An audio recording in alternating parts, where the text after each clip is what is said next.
बिस्मिल्लाहिर्रहमानिर्रहीम। अस्सलातु वस्सलामु अलैका या सय्यदी या रसूलल्लाह वाला आलिका व सहाबिका या हबीबल्लाह।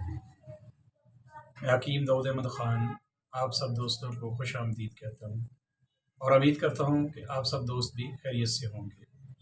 इस शॉर्ट वीडियो में मैं आज आपको असाबी मसाइल का हल बताऊँगा।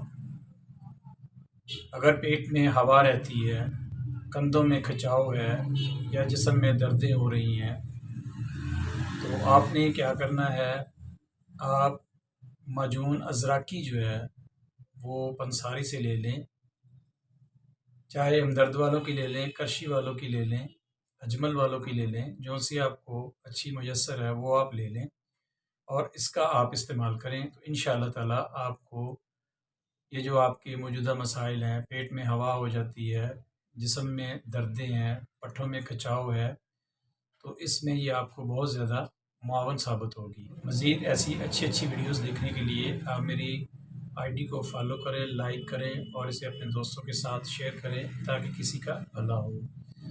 मज़ीद आप मेरे चैनल को भी सब्सक्राइब करें। वस्सलाम।